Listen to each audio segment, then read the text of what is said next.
আসেন ভাই।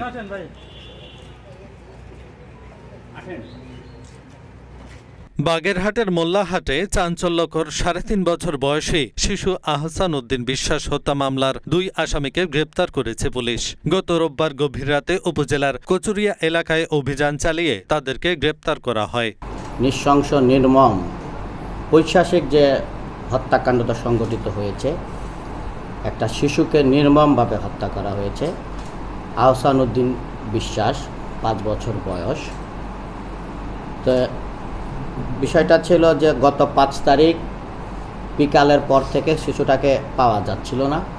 তো তার পরিপ্রেক্ষিতে আমার মোল্লাহাট থানায় জানানো হলে এর গুরুত্ব অনুধাবন করে তাৎক্ষণিকভাবে মোল্লাহাট থানা পুলিশ অফিসার ইনচার্জের নেতৃত্বে ঘটনাস্থলে গিয়ে এই শিশুটাকে উদ্ধার অভিযান শুরু করে।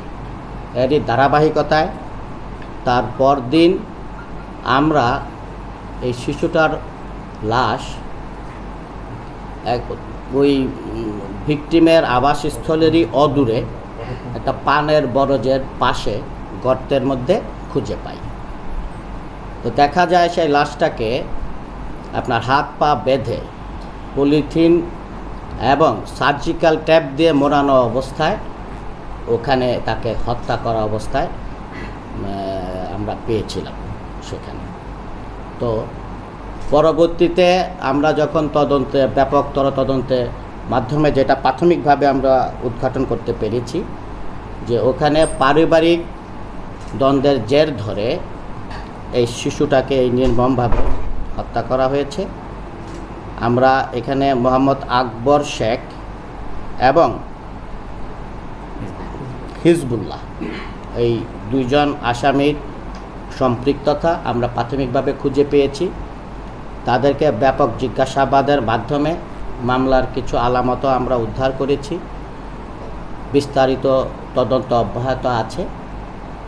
আর এর সাথে আরও কারো যদি সম্পৃক্ততা থাকে তদন্তে বেরিয়ে আসবে।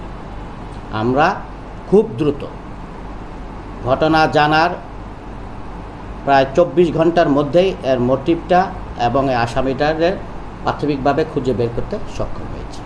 তো প্রাথমিকভাবে আমরা তদন্তে যে পারিবারিক দ্বন্দ্ব এবং টানাপোড়েন বিশেষ করে জমি জমা নিয়ে বিরোধের যে বিষয়গুলো এগুলো উদ্ঘাটিত হয়েছে। আপনারা জানেন বিষয়টা এখন তো তদন্তাধীন রয়েছে।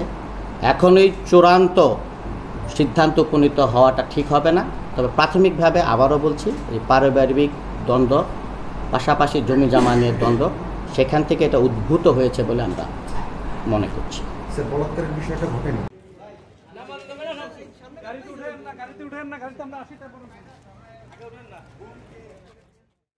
এহসানুল হক, ঢাকা পোস্ট।